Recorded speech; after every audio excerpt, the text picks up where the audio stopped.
All right. How do you get into punk? Are you rolling right now? We'll roll. All right, right on. I'm Gordy, by the way. I'll do the intro. Don't you worry. All right. Sounds good. So what? How'd you get into punk rock? How'd I get into punk rock? Quite honestly, it was the first. It was the first music that ever made me move. To tell you the truth, I had a huge identity crisis when I was younger. You know, my parents dressed me to a certain extent and everything like that, as all kids are dressed and everything. I didn't know which way to go or what to do and everything like that. And I always followed my mom around to go to school where she taught. She was a teacher, right? Okay. So I was in Campbell, which wasn't the richest place in the world, and she was teaching in the next town over in a very rich neighborhood, right? So I get pulled out of my Catholic school that I was going to at the time, brought over there. We didn't even have enough money to put me in the clothes all the other kids were wearing because, all their clothes cost a lot of money and shit. And so I'm running around in my Catholic, school uniform for the most part, a couple days a week, just because we couldn't afford it. And I got picked on relentlessly. And it was just, I was the special ed teacher's kid, you know what I mean? I was the new guy coming in halfway through the school year, It was third grade, and it was just fucking hell. And it was hell all the way through fifth grade.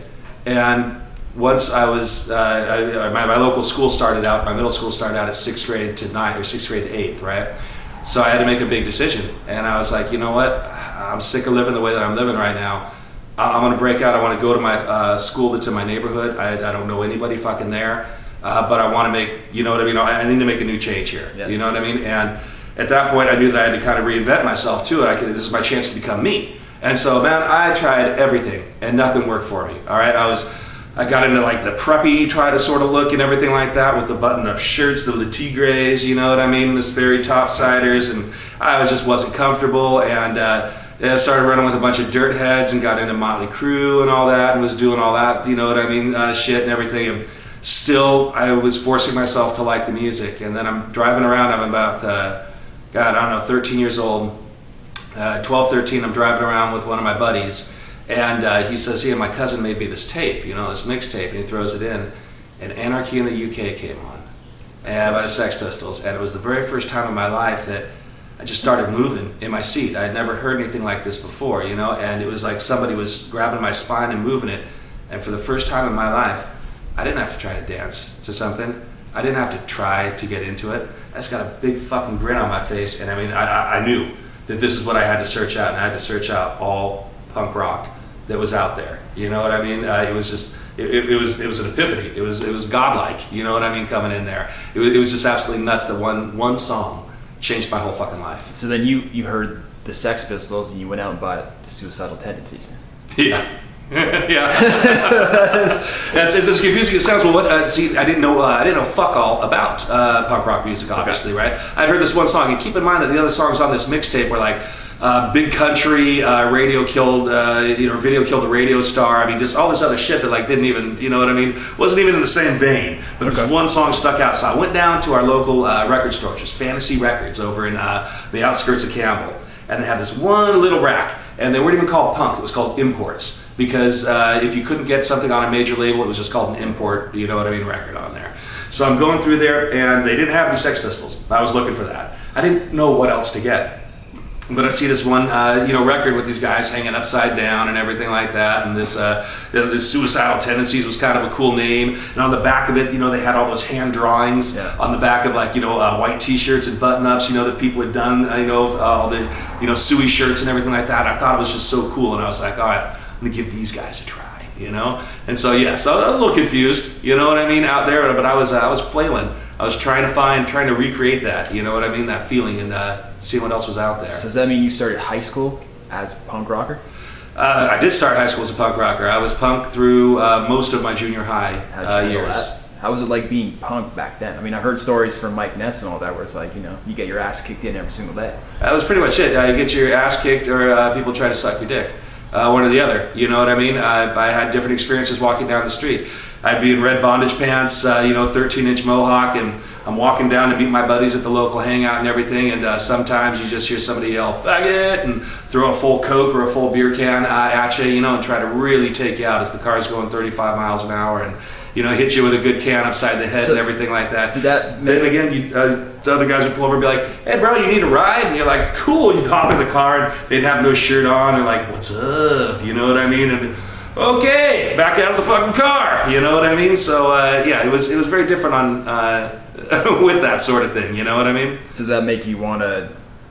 Did it make you become more angrier? Because a lot of punk rockers start off and they're pissed off. Like I got into punk and I was just angry, and I felt punk was the best way to expose that anger and kind of show society, hey, I'm pissed off and I want to knock your teeth out. So were you part of that, or were you just like, I love the music and this is just the way I'm going to go? I've always been inherently angry.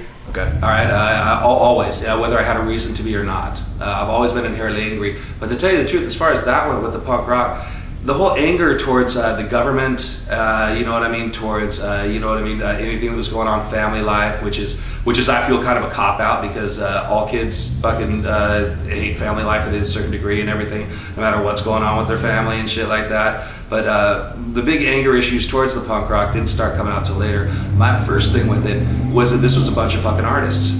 Everybody that I was hanging out with punk rock and that I met punk rock wise, whether they were actively doing something with their art, these guys were either writing poems which all turned into lyrics for punk bands. They were skateboarders that were like really talented, you know what I mean, on four wheels there and everything.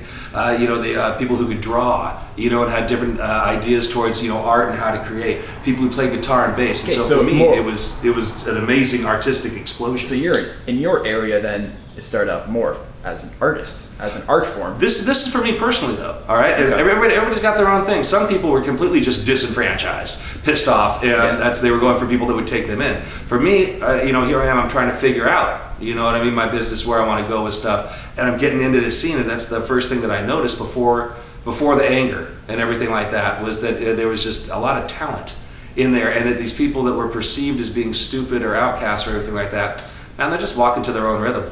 They're just not following anybody else's rhythm, and that is what got me the most. Before the, anger, tussling up with people or anything like that, enjoying a good pit, it was just the fact that we don't have to be the same. We don't have to do what they tell us. You know what I mean? This is our life, man, and we can kind of go our own way and create our own thing. And to me, that was fucking amazing, So compared to then and now, has your view on punk rock changed? Because I feel a lot of people, they'll go through the angry stage, they'll go through all that, and then they just kind of like, I'm beat, I'm going to settle down, gotcha, and go the other way. Where you, obviously you've been doing this for many, many years now.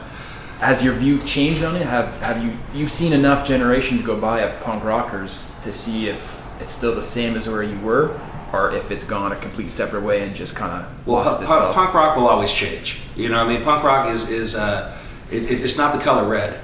You know what I mean? Yeah. Punk rock is organic, and it's going to grow. And people are always going to take it in different directions. It's going to mean different things to everybody. You know what I mean? It will always change, and that's something that whether you like it or not, you need to respect about it. And so, no, my punk rock is, it has changed. Started with, the artistic thing. Went to an anger thing and everything like that. Became a business thing as well to a certain degree, because I was doing punk rock music and everything like that. And so the fight's always there, and that's what I appreciate a lot about that, is when you do realize that you're not walking to the same beat as everyone else and everything like that. There's a reason you're not doing it. So there's a fight in there that you need to be pushing. And getting older, things change. Getting older, when I was younger, I used to try to make a change by putting a boot or a bottle through a cop's windshield or something like that. Nowadays, I go about it a different way. You know what I mean? That's not to say I don't want to do those things. It's just really derailed my fucking life, man, if I'm fucking locked up for doing stupid shit like that. You know what I mean? Do you find it's become, I'm not going to, unfortunately, I have to use the word mainstream, but you've learned how to kind of go in with the norm to try to make a change? There's a saying that a lot of us in punk rock use, especially when it comes to music, and it's that I can't sell out because I bought in years ago. And that's kind of, what I'm saying. Not that I've accepted mainstream. I've just learned how to fight a lot better. It's a child's fight to get out there and try to fight the wind from blowing or something like that. You know what I mean? You're just going to be exhausted. You're not making a fucking point. You know what I mean? And since it's my fucking taxes that pay for fucking all the cop cars these days and everything like that, why the fuck do I want to charge myself more fucking money? You know what I mean? And be handing out more and stuff like that. And so I think that change can be made in different ways. You know what I mean? It starts, at least for me, with punk rock music and everything, the lyrics that are in there and trying to make a change that way. And then it goes to, you know what I mean, the straight talking with newspapers, you know, or anything like that, anybody that'll listen when you've got a point to make. You know, sitting on Craigslist fucking pounding things out on rants and raves or something like that isn't going to get you where you're going. Sitting at a bar and, you know, screaming about what bothers you and how the nation needs to change things isn't going to get you where you're going. You know what I mean? Yeah, it feels great. You get home and you're like, you know, ooh, cleared that off and everything like that. But who the fuck heard you? Some other fucking drunk guy? You know what I mean? It's not going to remember 10 minutes later anyways. You're not making a change. And so there's different ways, and that does come with, you can affect the system most from within, you know, than trying to beat it up from the outside, you know? A lot of times a smile and a handshake gets you through the door and people start listening. Once they start listening, well, now we can talk. So you play in The Forgotten. Yep. And how did you start that first band? I was in a band. Well, the first band I was in was a band, a great name. It was called the Nowhere Men, and me and Lars from Rancid. It was our first punk band together, and we were out there doing that, and it was an absolute blast. And these guys in this band, Slip, gave me a call when their guitar player left and said, you know, he was a guitar player, singer, and they said, we'd like to, you know, we've seen you play before with that band, with you know, with Lars and everything, and so we'd like you to fill in and everything, see what you can do. And so I did that for a few years with these guys, and we didn't do anything. I think the furthest we made it out was about 600 miles up to Oregon or something like that, you know. Monumental waste of time because we didn't know what we were doing, you know what I mean? When that band imploded, we were friends with this other band from Santa Cruz with these slightly younger guys. They were called Vintage 46, right? Mm-hmm. And I called up their guitar player and singer Craig from that band one day and said, hey, I know my guitar player said he was supposed to be cutting a record for you guys, and you guys paid him and gave him the tracks. Well, he's full of drugs, and we just threw him out of the band, threw him out of his house. So if you want to try to get your money or anything from him, I hope that you attack him right now on this shit. And Craig tells me, dude, you know, I've kind of given up on this band as well. I lost my bass player, and so it's just me and my drummer right now. And I said, okay, because all I got is a bass player. I said, if you'd be willing to step down on vocals, you know what I mean, and just do backups, maybe we should talk about getting a band going together, you know? I like your band, you like my band, you know what, you know, we might be able to do something. And so that's when me, Craig, Kenny, and Shay got together in, I think it was Kenny's parents' backyard or something, over a couple beers one night, and decided that we were going to start something new. And we want to go in the vein of bringing in everything that we liked without sounding exactly like it. You know what I mean? We didn't want to be that band that goes, I love Social Distortion, I'm going to write every song like Social Distortion, you know? We wanted to definitely have our own flair to things, you know? And Shay, the drummer at the time, came up with a great idea. He says, well, you know, if we want to incorporate these, you know, like 1970s English riffs and stuff like that, and like old Rolling Stone stuff to it, you know, and early Clash and all that, let's call it The Forgotten. Because we're doing a style of music that nobody's really remembering anymore. Everybody's going a different direction on and everything like that. Let's call it The Forgotten. Our ideals and everything seem to be a little bit different. You know, let's try to bring a little bit of the old school back. And so that's how we did it. Did you ever find it hard at the beginning to nail that style down? Like to find the lyrics and everything? Like, was it just you writing, or did Craig join in, or was it a whole band? No, primarily, and especially at the beginning, it was, you know what I mean, we all did our own parts, basically. We'd all get together and talk about stuff. If I had a lyric that the guys disagreed with, thought was goofy or anything like that, they'd bring it up to me, we'd change it and stuff, but mainly my part was vocal, melodies, and words, you know, and so that's what we'd work on.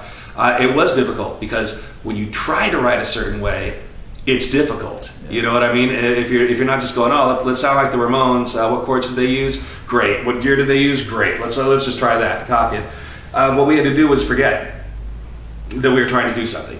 We had to forget that we were trying to write like this. We had to just sit there and write rock and roll. And that was it. You know what I mean? And because of who we were and what our influences were, you could hear some stiff little fingers come up there. You know what I mean? You could hear some James Brown come up over here. You know what I mean? Just because that's what we were into, you know? So once we decided to trying to write a certain way out the window, things really clicked. So you grew up in Campbell. Yeah. Obviously you've heard lots of things from Rancid songs about Campbell and everything. After your first tour you've ever done worldwide, what was it like coming back into San Jose, knowing where you've come from, what you've gone through, and you've just toured the whole world?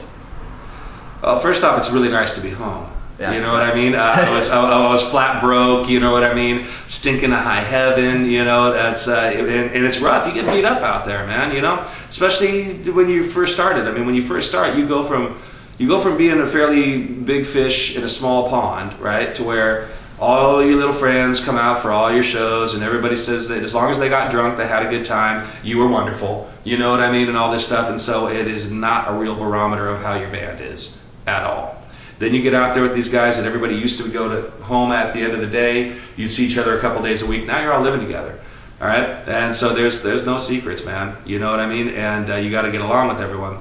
So coming back off of something like that, you know, and like I said, not every show was great. You know, you get out there and people are brutally honest with you over whether you were shit, you know, or whether it was entertaining, what you could be doing better, what they'd like to see and stuff like that. And so first off, getting home, it's just nice to be home, and it's nice to see friendly faces. It's nice to sit there after a shower and make fists with your feet in the carpet as you're holding your remote and your TV's there, you know, and there's nothing better. There's a 12-pack in the fridge, and this is great. And I can actually be alone right now, because on the road, the only time you're alone is when you're taking a shit. You know what I mean? That's all you get, man. Otherwise, you're with people. You know what I mean? Constantly. And so it is just it was so nice. And then you have to remember when you go out to the bar and when you do see your friends, to tell them a couple stories. Don't be a dick, but don't talk about it too much. And that was a quick learning experience too, is that everybody wants to know how you did. Nobody wants to hear about it for 2 days straight, man. You know what I mean? Shut the fuck up. You know what I mean? Comes off like bragging real fucking quick, you know what I mean? And, you know, and I had to learn really quick that I wasn't worldly just because I went on one tour. You know what I mean?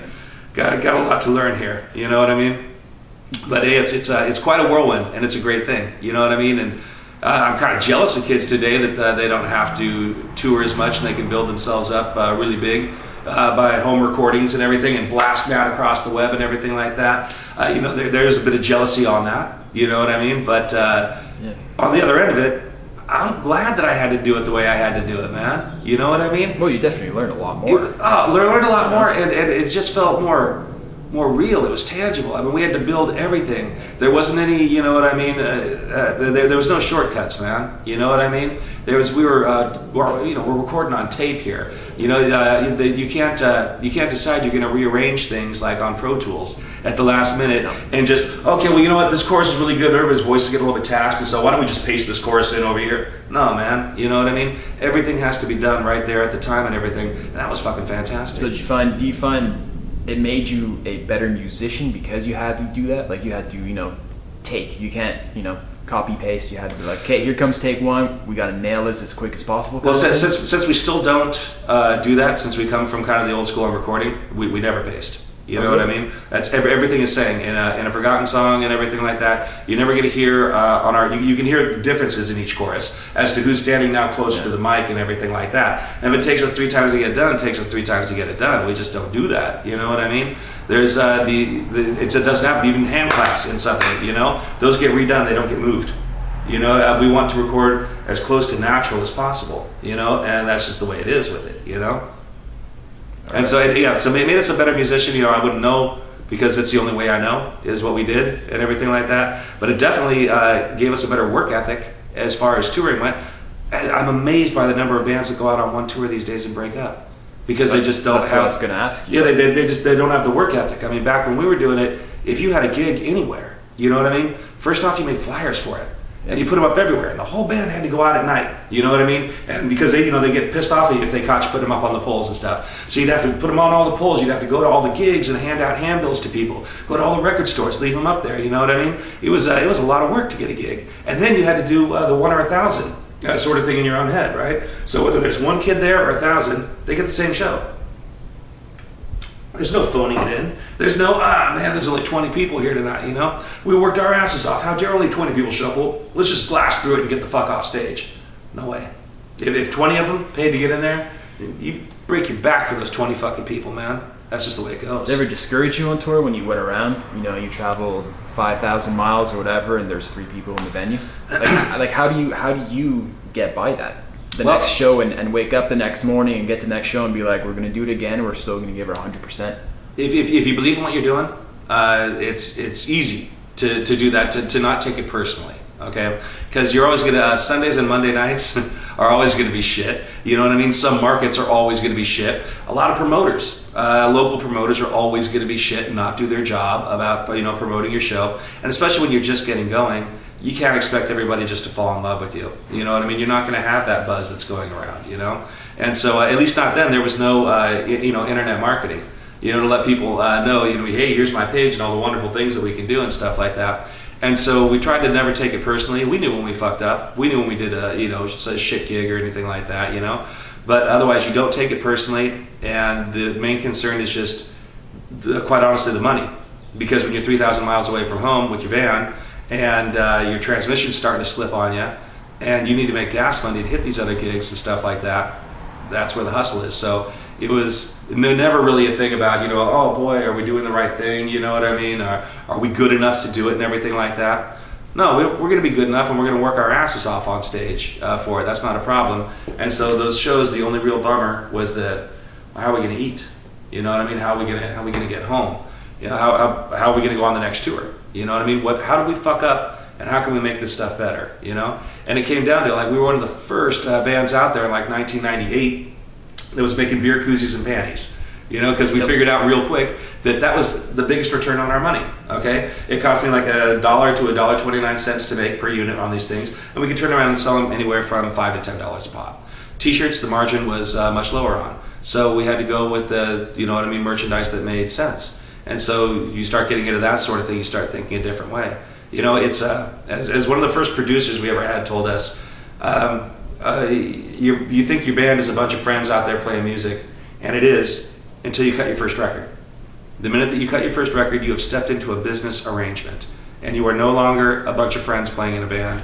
You are a business. And if you don't look at it that way, you're really disrespecting your friendship with these other guys in your band, you know what I mean? Because that's what it needs to be now. Now there's money on the line, you know, and so you got to go for it. And that's what we kind of tried to do, you know, keep it that way. We have to do some business out here. As much as we just want to be punk rockers, you know what I mean, doing our thing, we got to do business. So how did you take it when you first realized that, shit, this is the business?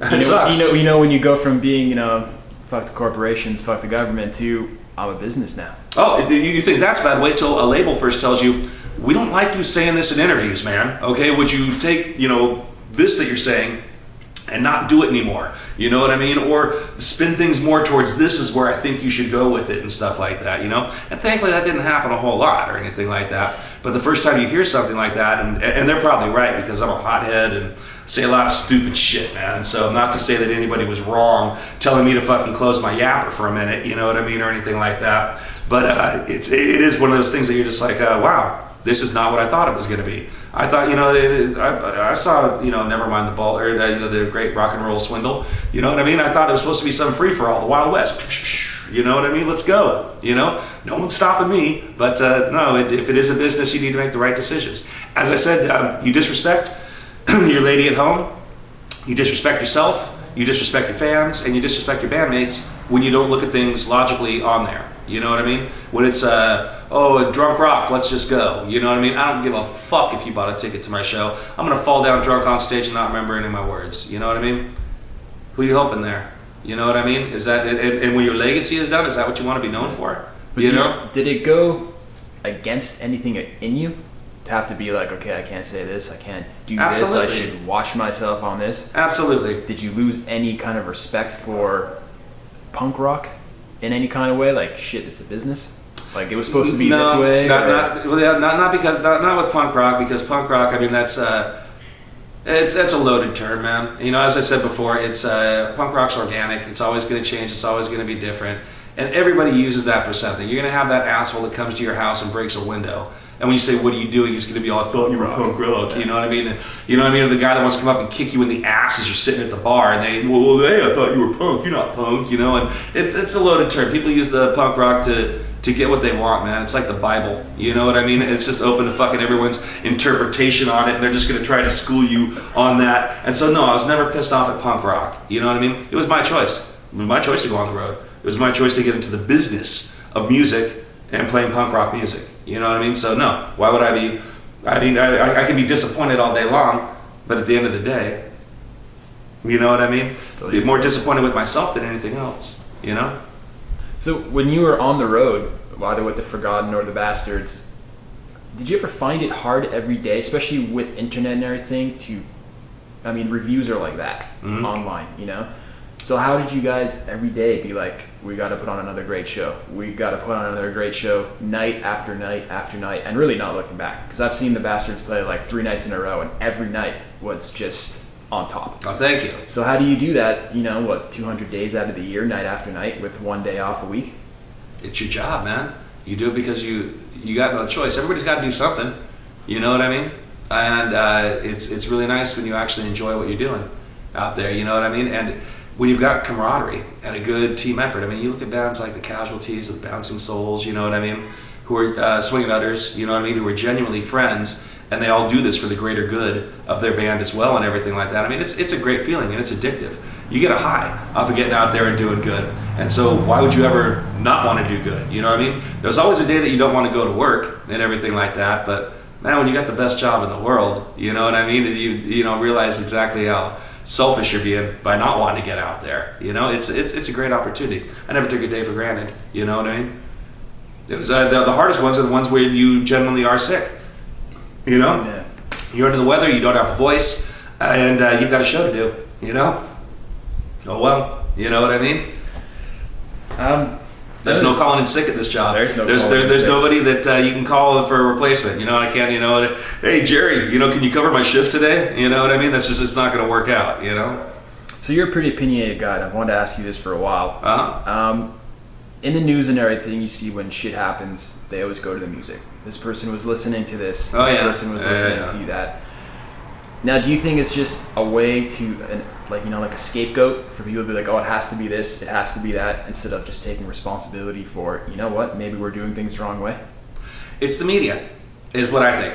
It's straight up. It's the media sensationalism. You know what I mean? There's let's say some kid, rips off a liquor store and gets shot by the guy. You know what I mean? That's a sad story, right? So how can we make it better? You know what I mean? How can I make this news story Pulitzer Prize winning material? How can I make people make my story go viral that I wrote up about this thing? Okay, let's get into it. What color was the kid? You know what I mean? Was he from the town? What type of music did he listen to? You know what I mean? Who was the guy who killed him? You know what I mean? What type of music did that guy listen to too? You know what I mean? What sort of things were they into? Was it gang related? Was it, you know what I mean? This is all stuff that really doesn't matter. You know what I mean? To a certain degree on this stuff. But that's what makes a story sensational. That's, you know what I mean? That's if P.T. Barnum just led you through his freak show, you know what I mean? It was just like, bearded lady, you know what I mean? Tightrope walker and everything like that. He wouldn't have had a career. But when he stood outside and said, ladies and gentlemen, this is a must see. Even haven't seen shit like this before, you got to come in here, man, and see what we've got going on in this place right here. This person from the far corners of the earth. You know what I mean? That's his showmanship. It's been going on for years. It's all it is sensationalism. You know what I mean? And that's what makes me fucking sick about the media these days, man.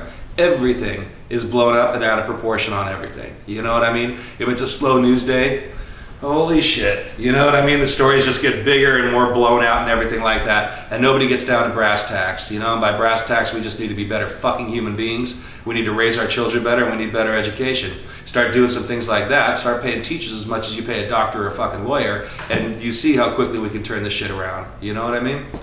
What's your, since this has also been in the news a lot lately, what's your opinion on the bullying situation in the world? I'm going to catch a lot of shit for this. All right. Should we just cut this one out? We can go off the record on this one. No, that's no, because I feel this way about it. You know what I mean? As I said earlier, we were talking. I was bullied. Okay, I was the one kid at the school that was a fucking outcast. I was picked on. I had my ass kicked. It was just, it was relentless for like 3 years fucking straight. You know what I mean? And I was bigger than a lot of these kids, but for some reason I didn't realize that meant I could whoop the shit out of them. It was just this baby Huey sort of thing, you know what I mean? I was intimidated, and it was just in my head that I had to fucking take it and everything like that. And man, I wouldn't be half the man I am today if I didn't get bullied by those fuckers. You know what I mean? And so I think, yes, to a certain degree, and it is a different world. I didn't have to worry about online bullying and stuff like that, you know what I mean? So I really can't comment on things that I'm ignorant to, you know what I mean? But it is a different world now, but back then, at least, getting bullied was part of life, man. And it taught you how to use humor to deflect things, how to use your fists to stop things that humor can't deflect, you know what I mean? How to get around these things, how to decide, wow man, I keep on getting shit from this guy. Maybe he's just a fucking asshole. Maybe I just need to stop putting it out there and trying to hang out with this guy. You know what I mean? What a fucking jerk, you know? And I think that that's what builds it. Nowadays, it seems to me that everybody's just like a little Tommy's so fucking precious. You know what I mean? Nobody's allowed to say a bad word about him at school. And if they do, they need to be fucking suspended. That's not raising children, man. Because they're going to have to get up and go get a job at some point in their life, man. And at some point, your boss is going to tell you you're fucking jerk off. You know what I mean? And you need to fucking tighten your shit up or whatever. And if your whole life, I mean, what are you going to do? You're going to go call your mom at that point? You know what I mean? And be like, fucking, hey, you need to tighten up my boss right now, okay? He's saying things that aren't right. You know, you're going to go run to HR or something like that on it? No. You need to handle your fucking business. You know what I mean? And bullying is part of growing up. You know what I mean?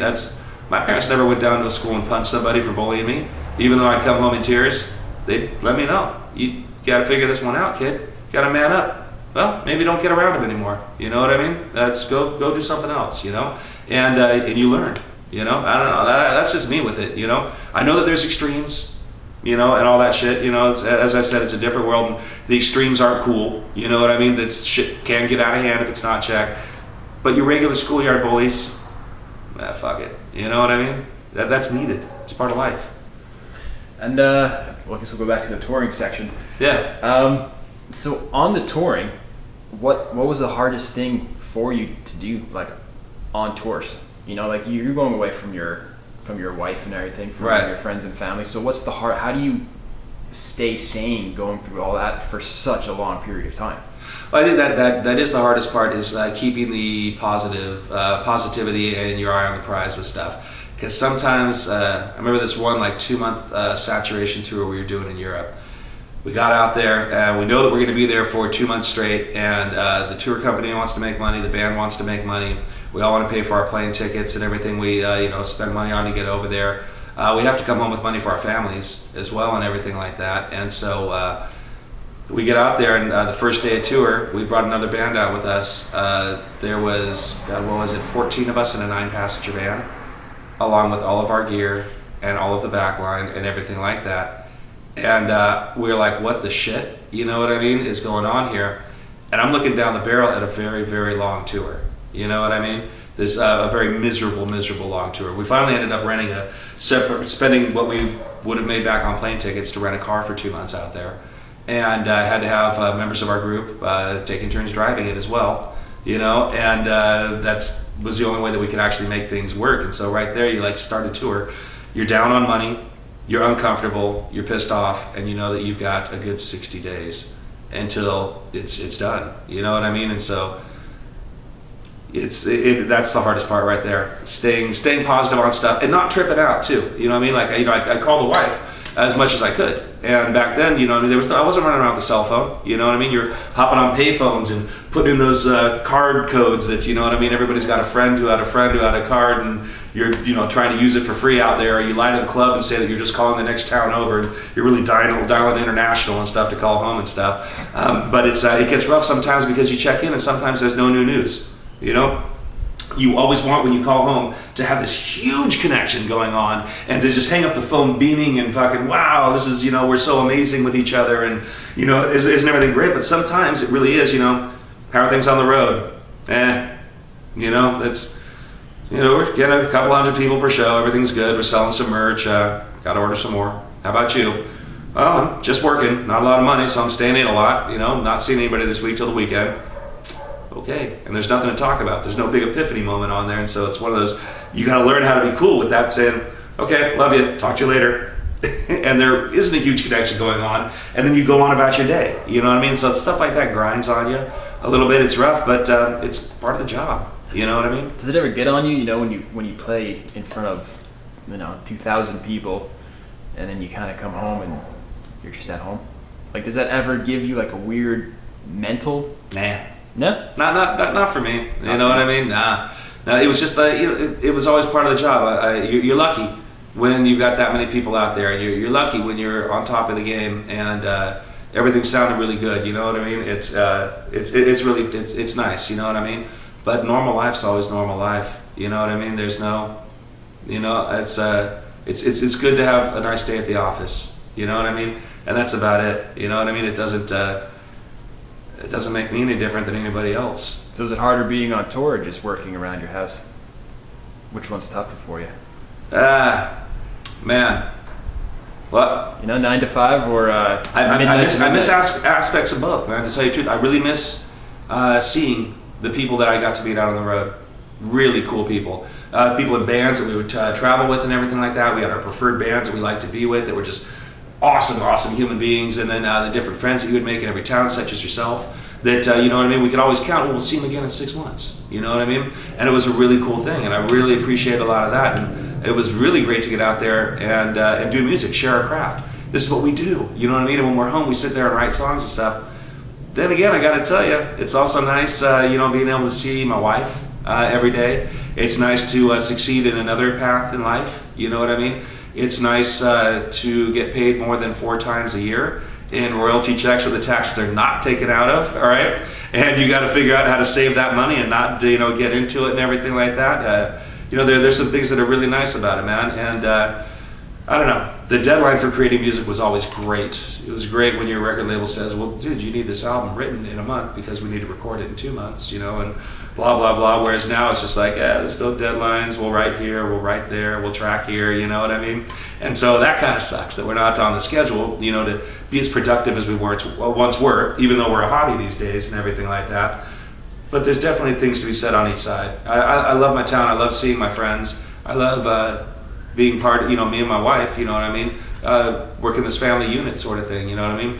Being able to be here through the thick and the thin and stuff like that, Not having to get phone calls from her that, I had to kill the cat today, you know what I mean? And, that's what's going on, and I dealt with this all on my own and you weren't here, and stuff like that, because that's just the way it is, And that goes from animals to people to whatnot, you know what I mean? You miss out on a lot of stuff. You just can't be there for it, And so it is kind of nice to be home, in the same respect, So the last question I'll ask, any advice for anyone starting a band? Oh, man, don't take yourself too seriously. That's number one, you know what I mean? You need to learn how to laugh at yourself, you know what I mean? Don't get into it thinking you're fucking great, you know what I mean? And then work. You just need to work at it, man, I know there's a huge thing these days about, people feel they don't need to tour and stuff like that, but you do. You know what I mean? You absolutely do. Nothing makes your band tighter, stronger, and better sounding than playing every fucking night. You know what I mean? And learning how to compensate for mistakes, overcome them, break a string, and keep on playing through. I mean, there's a certain thing called tour tight with bands. And it's no joke. Definitely touring is still the best way. You don't get that way, exactly. And you can circulate videos of yourself and everything like that, but who's going to believe in you? Because they don't know if you can do it every fucking night. You know what I mean? I know with the Forgotten and I know with the Bastards that we can get out there, we can do it every fucking night. And we can put a smile on your face. And we can all have a good time together. And we're not going out with pre-rehearsed lines that we say every fucking night, you know what I mean? And stuff like that, And you know what I mean? We're trying to do things differently out there because this is fun, it's organic, we're all doing this together. We're the band on stage, but what makes the show is everybody. You know what I mean? And so that's why you need to get out there and tour, man. You can't be a well-rounded musician, you know what I mean? When you just sit at home, being the bedroom player and stuff like that. If your goal is to get out and be in a band, you need to get out and be in a band, right? If you want to be that bedroom player that releases things on Facebook and you want to be a Facebook artist, do it. There's nothing wrong with that. But if you want to be in a band, you cannot take the bedroom, guitar player ideal and apply it to it. You need to get out there and hit the streets, bottom line. It may make you a better person.